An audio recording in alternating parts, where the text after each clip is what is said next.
이 시간 함께 나눌 하나님의 말씀은 신약성경 마태복음 1장 18절에서 20절의 말씀입니다. 마태복음 1장 18절에서 20절의 말씀, 제가 하나님의 말씀을 봉독해 드립니다. 예수 그리스도의 나심은 이러하니라. 그의 어머니 마리아가 요셉과 약혼하고 동거하기 전에 성령으로 잉태된 것이 나타났더니 그의 남편 요셉은 의로운 사람이라. 그를 드러내지 아니하고 가만히 끊고자 하여 이 일을 생각할 때에 주의 사자가 현몽하여 이르되, 다윗의 자손 요셉아, 내 아내 마리아 데려오기를 무서워하지 말라. 그에게 잉태된 자는 성령으로 된 것이라. 아멘.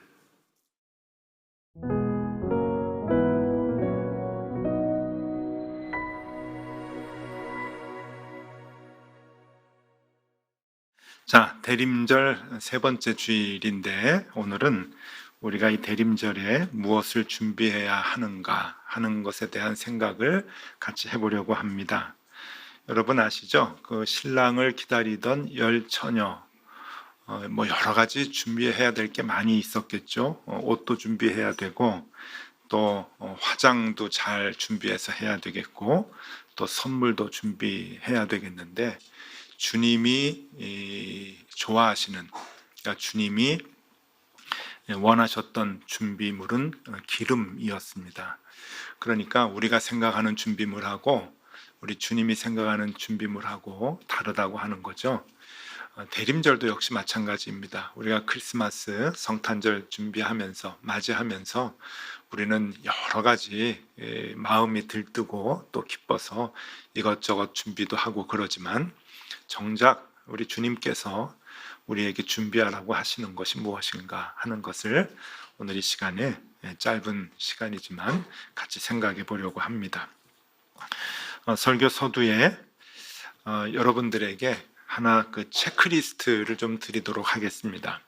그리스도인이라면 반드시 있어야 할 세 가지 체험이라고 하는 그 체크리스트인데요. 세 가지. 여러분들에게는 그 체험이 있으신가 하는 걸 한번 마음속으로 체크를 좀 해보시면 좋겠습니다. 그리스도인이라면 반드시 있어야 할 세 가지 체험. 첫 번째는 무엇이냐 하면은 예수님을 만난 체험입니다. 여러분 어떠셔요? 예수님을 만난 체험. 물론 다 갖고 계시겠죠. 자, 두 번째, 하나님이 함께 하셨다는 구체적인 체험이 혹 있으신가 하는 거예요. 이건 간증을 얘기하는 겁니다. 내 삶에 하나님이 함께 하셨던 그 구체적인 사건 하나만 있어도 됩니다. 그 사건이 있었느냐. 물론 따져보면 굉장히 많이 반복적으로 일어나는 거지만 우리가 그것을 기억하고 살아가느냐라고 하는 거죠. 체험하고 있느냐 하는 거고요. 마지막 세 번째는 한 영혼을 깊이 사랑한 체험입니다. 한 영혼을 깊이 끝까지 덮어주고 포용해주고 용서하는 그러한 사랑을 했느냐 하고 있느냐라고 하는 그런 말씀입니다. 이것은 행함이 있는 믿음이라고 볼 수가 있겠죠. 행함이 없는 믿음은 죽은 믿음이다 라고 얘기를 하는데, 야고보에서 행함이 있는 믿음, 그러니까 우리가 체험을 했다, 예수님을 만났다, 그것으로 끝나면 안 되는 거죠. 여러분 잘 보세요. 이스라엘 백성들은 하나님을 만난 체험이 있다고 자랑을 합니다. 아브라함이 하나님을 만나서 언약을 받았다고 얘기를 하죠. 그리고 하나님이 함께 하신 구체적인 체험이 있다고 자랑을 합니다. 그것이 출애굽 사건이죠. 그래서 지금까지 이스라엘 사람들은 자손의 자손을 낳게 되면 아이들에게 하나님께서 우리를 애굽에서 이끌어 주셨다라고 하는 것을 자랑스럽게 간증하면서 기억하라고 얘기합니다. 그런데 유대인들, 이스라엘 사람들에게 잘못된 것, 지난주에도 말씀드렸지만 선민 사상, 그게 참 고약하다고 했죠. 왜냐하면 한 영혼을 깊이 사랑했던 체험이 그들에게는 없습니다. 선민 사상 때문에 오히려 사랑보다는 갈등 구조가 더 심했던, 사랑을 하지 못하는 그러한 영적 불구자의 삶을 살았던 민족이라고 볼 수가 있는데, 이스라엘 사람들 이렇게 생각하지 말고 우리를 생각해 보자는 거예요. 우리 개인을 생각해 보면은 예수님을 만난 체험, 그리고 하나님이 함께 하셨던 구체적인 체험, 경험, 간증, 거기에서 끝나는 것이 아니라 한 영혼을 깊이 사랑했던 체험이 있느냐. 여기서 깊이라고 하는 것은 끝까지라는 거겠죠. 끝까지 덮어주고 포용하고 용서하고 그렇게 이해해주는 사랑을 해본 적이 있느냐. 여러분 어떠셔요? 여러분, 이것이 세 가지가 다 있어야 됩니다. 그래야 내가 적어도, 모르겠어요, 남들 앞에서는 몰라도 하나님 앞에서 내가 하나님의 자녀 아닙니까? 내가 그리스도의 제자 아닙니까? 그렇게 얘기할 수 있는 것 아니겠습니까? 자, 이 얘기를 왜 먼저 하는가 하면은 우리에게 이 부분, 특별히 세 번째 부분이 많이 부족합니다. 그리고 끝까지 사랑하는 것을 잘 하지 못하죠. 그 이유가 무엇인가? 그 원인이 무엇인가? 우리가 한 영혼을 끝까지 깊이 있게 사랑해야 함에도 불구하고, 품어줘야 함에도 불구하고 그것을 잘 못하는 이유는 우리가 예수 그리스도라고 하는 그 생명을 품고 있지 못해서 그렇습니다. 그러니까 우리 안에 아기 예수가 잉태가 되지 않으니 그 예수님의 사랑이라고 하는 그 힘이 우리의 몸에서 드러나질 않는 거죠. 복음을 잉태하지 못했기 때문에 그 복음의 힘으로 드러나는 사랑의 힘이 우리의 삶 속에서 아주 적나라하게 드러나지 못한다라고 하는 겁니다. 자궁유착이라고 하는 말을 들어보셨을 거예요. 이 자궁유착을 사전에 찾아보면 이렇게 나옵니다. 생명이 잉태되지 못하는 여러 가지 이유 중 하나, 자궁 안에 염증 또는 다른 이상이 있을 때 태반의 일부가 자궁에 붙어버리는 일로 서로 떨어져 있어야 할 자궁이 붙어버려 제 기능을 하지 못하는 것을 말한다. 아기집 형성이 되지 않아 수정란에 착상할 곳이 없게 되는 현상이다. 상식이시죠? 많이 자주 들어왔던 그러한 이제 표현인데, 여러분, 이것이 사람들에게만 나타나는 것이 아니고 신앙생활을 하는 우리에게도 영적인 유착이 일어날 수가 있다고 하는 겁니다. 교회를 다니고 말씀을 듣고 성경을 읽고 기도를 한다고 해도 우리가 생명을 잉태하지 못하는 이유, 즉 사람을 끝까지 사랑하고 사람을 깊이 있게 사랑하지 못하는 이유는 우리 마음이 세상과 너무나 밀접하게 유착이 되어서 복음이 들어와도, 아기 예수가 우리에게 와도 착상이 되질 않기 때문이다 라고 하는 것이죠. 예수가 우리 안에 잉태되지 못하는 것은 우리가 그만큼 다른 것에 더 관심이 많고 다른 것에, 세상에 더 많이 유착이 되어 있으니까, 밀접하게 유착이 되어 있으니까 이 예수가 잉태되어서 자라날 수 있는 자리가 없게 되는 것이죠. 예수님이 붙어 있지 못하게 되니까 그 예수님의 사랑이 우리의 삶 속에서 드러나지 못하게 된다고 하는 겁니다. 그러니까 하나님을 만났다, 하나님이 구체적으로 함께 하셨던 체험이 있다 해도 그것으로 끝나고 말아버립니다. 일회성으로 끝까지 그것이 우리에게 삶으로, 복음의 능력으로 드러나서 실천하는 그런 그 모습이 사라지게 되는 것이죠. 자, 오늘 말씀을 보면은 성령으로 예수를 잉태하게 된 마리아의 모습이 나옵니다. 성탄절 때마다 너무 많이 읽고 잘 아는 그러한 내용인데, 이 내용 가운데서 우리에게 주시는 교훈을 한번 찾아보고자 합니다. 여러분, 요즘은 결혼 연령이 많이 늦어졌죠.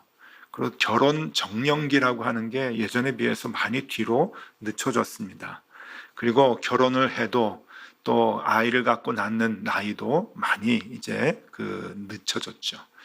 그래서 지금 가정마다 아이가 이제 임신이 되고 그러면은 얼마나 기뻐하는지 모릅니다. 그냥 축제가 되고요. 여기저기 자랑을 하고 연락을 하고 그럽니다. 대부분 임신은 그렇게 기쁨과 축복을 동반합니다. 여러분들 가정도 경험을 많이 하셨을 거예요. 아이를 가졌다고 하는 것은 곧 기쁨이요, 축복이요, 축제와도 같은 일입니다. 그런데 여러분, 아이를 가졌다고 하는 이유만으로, 아이를 임신했다고 하는 이유만으로 공포의 삶이 시작이 된다면 어떻겠습니까? 아이는 기쁨과 축복인데, 생명은 기쁨과 축복인데 그 생명을 잉태한 것 때문에 공포스러운 두려운 밤을 매일매일 지새야 한다고 한다면 그것은 얼마나 큰 아픔이겠습니까? 여기 그런 여인이 있습니다. 마리아가 바로 그 장본인이죠. 여러분, 마리아의 상황을 한번 마리아 입장에서 생각해 보신 적이 있으십니까? 이게 보통 상황이 아닙니다. 옛날 이스라엘 이스라엘 사람들의 그 결혼의 단계는 어렸을 때 정혼과 그리고 약혼, 결혼 이렇게 되는데, 뭐 정혼까지는 빼고 이제 약혼과 결혼으로 보면은, 약혼은 이제 이제 부부가 이제 되는 거예요. 법적으로 부부의 관계가 인정이 되는 겁니다. 그래서 지금 마리아가 약혼한 상태이지만 남편이 될 요셉과 더불어 호적하러 요셉의 고향인 베들레헴으로 가는 것 아닙니까? 왜냐하면 법적인 효력이 이제 시작이 됐기 때문에 그런 겁니다. 그런데 그거는 약혼이고, 결혼이 될 때까지는 아이를 낳으면 안 되는 거예요. 그러니까 동침을 하면 안 되는 거죠. 이게 유대의 법입니다. 왜냐하면 실질적 부부는 결혼부터 시작이 되기 때문에 그래요. 그러니까 조금 좀 이해하기는 어렵죠. 약혼은 법적인 관계가 형성이 되고, 결혼은 실질적 이제 부부가 이제 관계가 이제 가능한 거니까, 지금 그 상황, 그 사이에 지금 마리아가 아이를 갖게 된 겁니다. 근데 우리는 다 알죠. 성경을 보니까 성령으로 잉태했다라고 하는 걸 우리 다 알지만, 그때 누가 그것을 인정을 하겠습니까? 그냥 덜커덕 아이가 들어서게 되었는데. 그러니까 성령으로 잉태했다? 요즘도 믿지 않는 사람들이 대부분인데, 예전에 지금 그 상황에서 이걸 누가 믿겠습니까? 결혼하기 전에 여자가, 특히 약혼한 여자가 아이를 임신했을 때 유대법으로는 어떻게 처리를 하는가? 그것이 신명기 22장에 나옵니다. 신명기 22장 23절 24절 말씀인데요. 처녀인 여자가 남자와 약혼한 후에 어떤 남자가 그를 성읍 중에서 만나 동침하면 너희는 그들을 둘 다 성읍문으로 끌어내고 그들을 돌로 쳐 죽일 것이니, 그 처녀는 성 안에 있으면서도 소리를 지르지 아니하였으며 그 남자는 그 이웃의 아내를 욕보였음이라. 너는 이같이 하여 너희 가운데서 악을 제할지니라. 여러분, 아이를 가졌어요. 근데 지금 상황은 돌로 쳐맞게 죽게 된 상황입니다. 그러니 이 어린 마리아는 얼마나 무서웠겠습니까? 공포스러웠겠습니까? 왜 하나님은 이런 상황을 연출케 하셨는가? 왜 이렇게 계획을 하셨을까?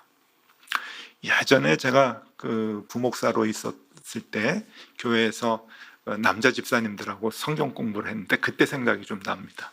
어느 남자 집사님이 짓궂게 이런 얘기를 하세요. 이제 마태복음 이제 1장부터 공부를 해 나가는데, 왜 하나님이 이렇게 너무 이상하시다는 거예요. 이렇게 일을 이렇게 자꾸 이렇게 꼬는지 모르겠다고. 그분 얘기는 요셉이 잉태해가지고 아이를 딱 낳으면 한 방에 다 끝난다는 거예요.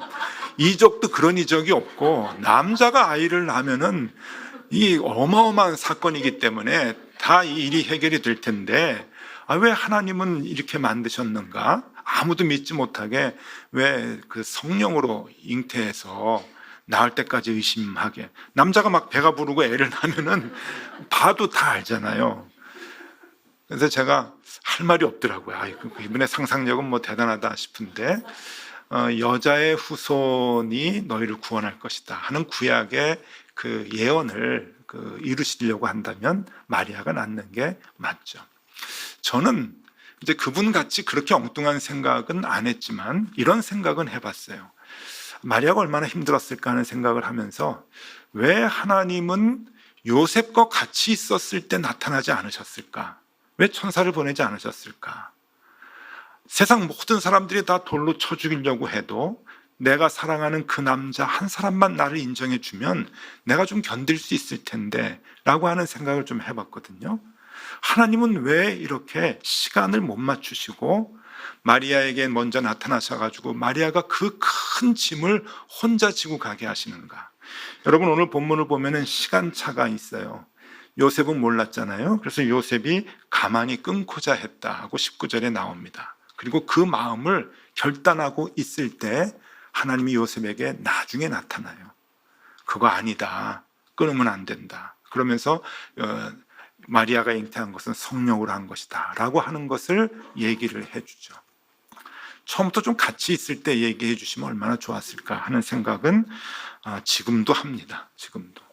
왜냐하면 그만큼 마리아는 힘든 시간을 보내고 있는 거고, 또 요셉이 아기 낳을 때까지 또 그 마음을 굳게 믿었을까 하는 생각도 좀 해보면은 마리아의 그 아픔과 마리아의 그 수치심과 마리아의 그 억울함, 이것은 끝까지 가는 거죠. 오래 가는 겁니다.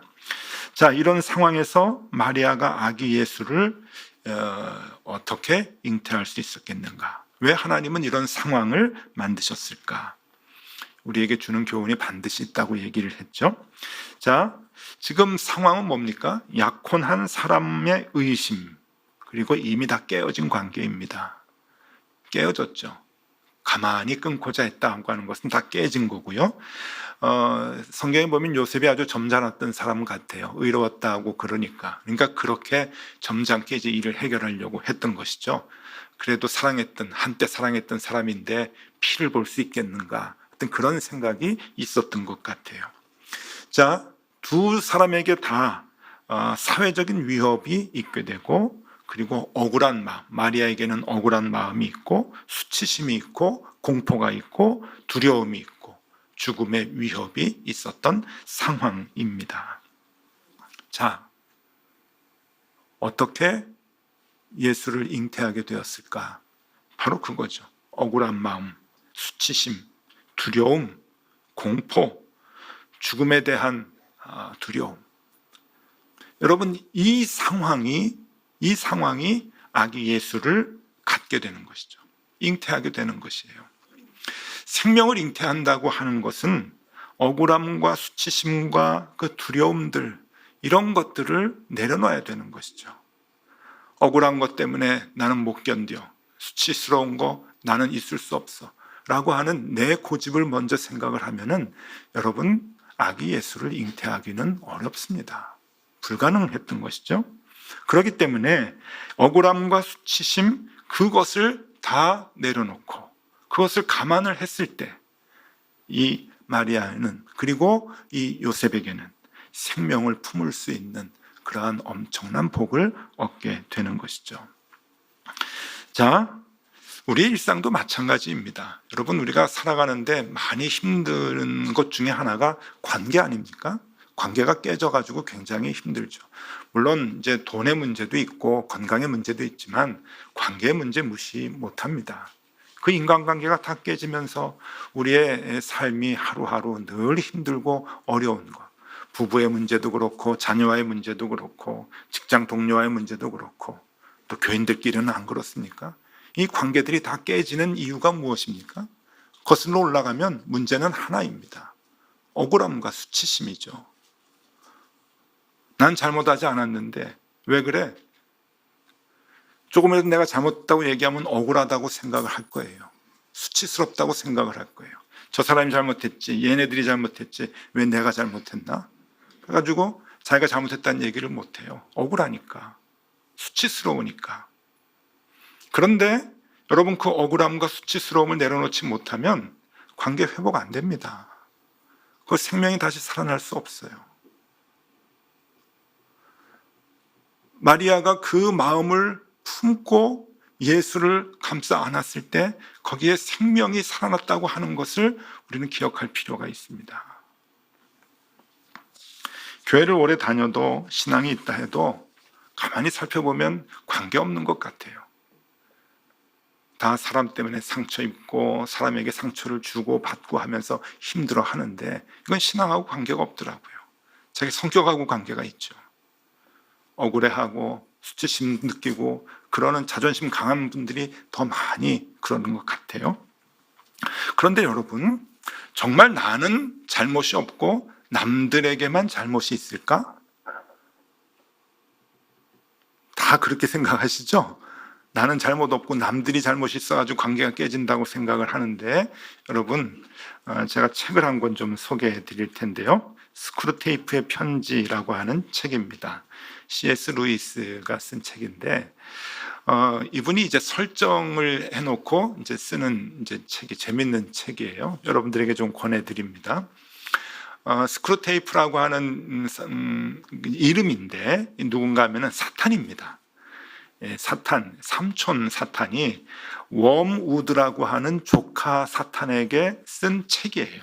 이게 그러니까 삼촌 사탄이 은퇴를 하는지 자기의 그 노하우를 웜우드라고 하는 이제 막 사탄 역할을 시작하는 조카에게 이제 그 편지로 쓰는데 31통의 편지입니다.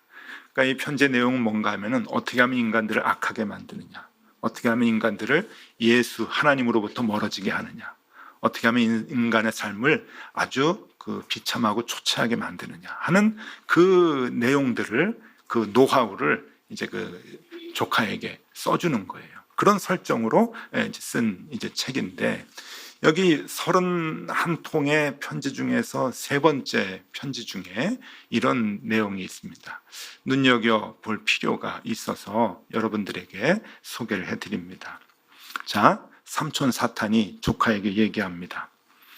상대한테는 자기가 한 말들을 문자 그대로 이해해주고 실제로 한 말만 가지고 판단해달라고 요구하면서도 정작 자신은 상대가 한 말에 어조며 숨은 의도까지 꼬치꼬치 따져서 최대한 과민하게 해석하고 반응하게 하거라.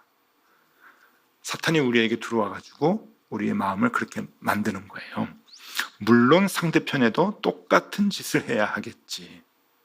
그럼 어떻게 될까요? 계속 충돌이 일어나는 거예요. 그러면 말다툼이 벌어질 때마다 각자 자기는 잘못이 없다고 굳게 확신하거나 거기까지는 아니더라도 거의 확신에 가까운 믿음으로 등을 돌리게 될 게다. 이게 사탄이 하는 계략이라고 하는 겁니다. 여러분 어떠셔요?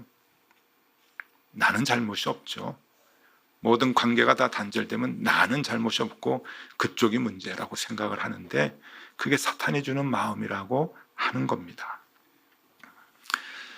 아주 정확하게 찝어주는 것 같아요.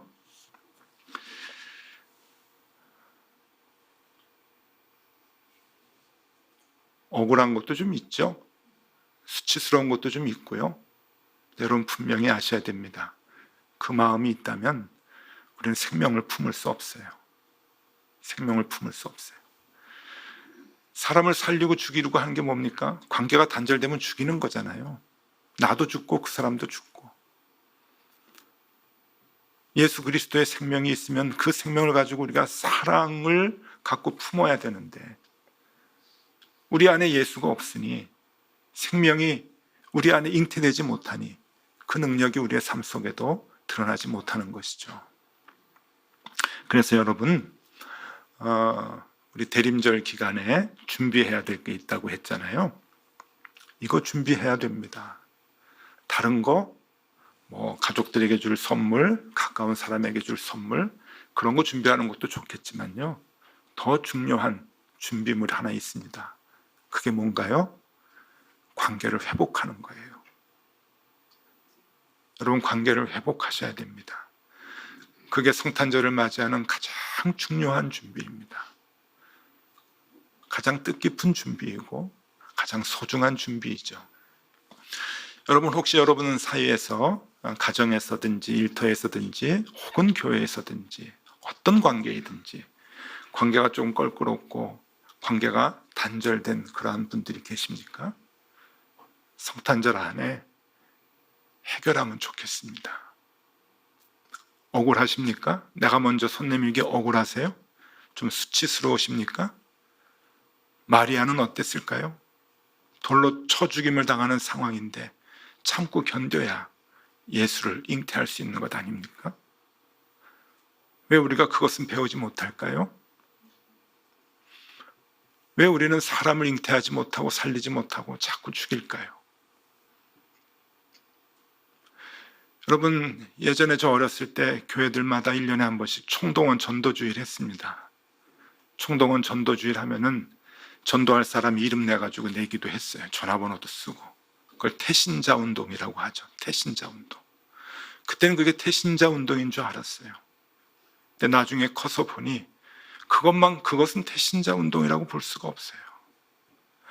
여러분, 태신자 운동은 관계를 회복하는 게 태신자 운동입니다. 단절된 모든 관계를 다시금 사랑으로 감싸주고 회복시키는 게 생명을 살리는 거예요. 그게 태신자 운동이죠. 다 죽여놓고, 다 찔러놓고, 다 단절시켜놓고 뭘 하겠다는 겁니까? 그건 그리스도인이 아니에요. 그리스도인의 세 가지 체험에 첫 번째, 두 번째는 돼도 세 번째는 안 되는 거예요. 그래서 끝까지 깊이 사랑하는 그 마음이 우리에게 있어야 합니다.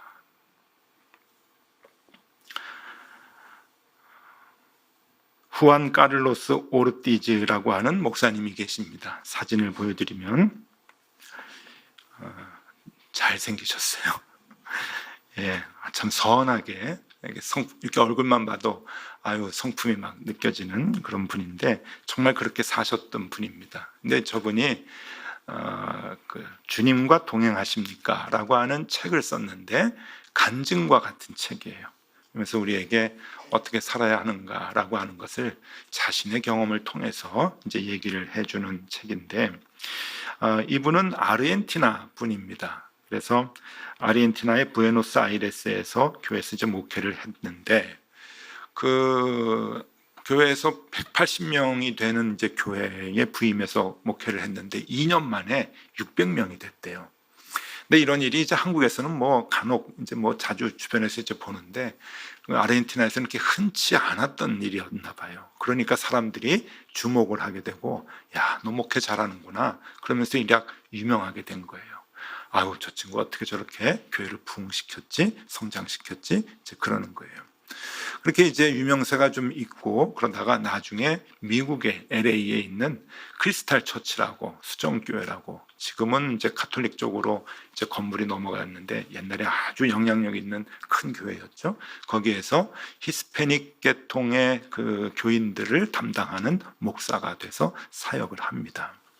근데 사역을 하는데 열정을 가지고 사역을 하죠. 열정이 있으니까 뭐 180명이 2년 만에 600명이 되고 그랬겠죠. 열정을 가지고 하는데 자꾸 일이 단절이 되고 계획했던 일이 잘 되질 않는 거예요.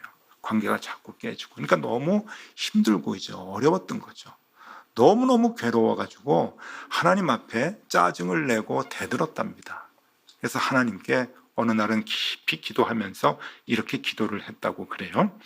하나님, 내가 왕성하게 조직을 갖추고 참 노력을 해서 조직을 만들고 복음을 전하지 않았습니까? 근데 왜 이렇게 결과가 시원찮고 관계는 자꾸 깨집니까? 그러면서 하나님께 대들면서 기도를 했는데 그날 하나님이 자기에게 음성으로 들려주셨대요. 물론 마음의 음성이겠죠. 하나님이 이렇게 응답하셨다고 하는데 그 내용이 재미있습니다. 여러분께 한번 읽어드릴게요. 하나님의 음성이랍니다. 많이 모였지만 코카콜라와 무엇이 다르냐? 복음을 많이 전했다 하지만 리더스 다이제스트 판매와 무엇이 다르냐? 옛날에 세상에서 제일 많이 팔렸던 잡지가 리더스 다이제스트잖아요. 성령의 말씀으로 성장한 것이 아니라 살이 찐 거다. 이게 2000년에 출간된 책인데 교회가 살쪘다라고 하는 이제 개념이 이때부터 나옵니다. 그 전에는 사람이 많아지고 예산이 많아지고 교회 막 여러 가지 그 활동을 하면은 행사를 하면은 성장했다고 다들 얘기했는데 성장과 살찐 것은 다르다고 하는 것을 처음 얘기를 하신 분이에요. 아, 내가 교회를 성장시킨 게 아니구나. 살이 쪘구나. 살이 쪘구나. 여러분 성숙한 신앙을 갖고 계십니까? 아니면 단순히 살이 찌신 겁니까? 우리는 오래 교회 다녔습니다. 말씀을 많이 받습니다. 예배도 빠짐없이 참석합니다. 성숙한 겁니까? 성장한 겁니까? 아니면 살이 찐 겁니까? 생명을 잉태하지 못하고 그 생명으로 남들을 사랑하지 못하고 끝까지 품을 수 없다면 죄송합니다. 살찐 겁니다. 성숙한 게 아니에요. 해마다 성탄절을 맞이하고 그리스도 아기 예수를 맞이하지만 죄송합니다. 살찐 겁니다. 살찐 거예요. 이번 성탄절에 여러분 혹 조금이라도 마음에 걸리는 그 누군가 있다고 한다면 한번 풀어보세요. 그게 살리는 겁니다. 생명을 부여해 주는 거예요. 그것이 진정으로 하나님의 자녀가 되는 길이다라고 하는 것을 우리가 알고 이번 성탄절 정말 하나님이 기뻐하시는 성탄절이 되면 참 좋겠습니다. 오늘 기도해 주신 집사님이 기도 중에 하나님 보시기에 좋은 공동체가 되기를 원합니다. 그렇게 기도해 주셨어요. 우리 교회 하나님 보시기에 좋은 공동체, 많이 모이는 게 아닙니다. 헌금을 많이 하는 게 아닙니다. 생명을 품고 살리는 그 일에 힘쓰는 우리 교회가 되면 좋겠습니다. 이번 성탄절이 그렇게 여러분들에게 큰 기쁨의 성탄절이 될 수 있기를 바랍니다. 기도하겠습니다. 한 영혼을 깊이 사랑해야 하는데 얼마나 많은 영혼들을 미워하며 사는지 모릅니다. 주님을 기다리는 이 대림절에 상처 주고 미워하고 그래서 죽였던 사람들을 다시 살리는 일에 힘쓰게 하여 주옵소서. 내 안에 예수가 있으면 가능한 일입니다. 우리가 먼저 예수를 품게 하여 주옵소서. 그리스도 예수의 이름으로 기도드리옵나이다. 아멘.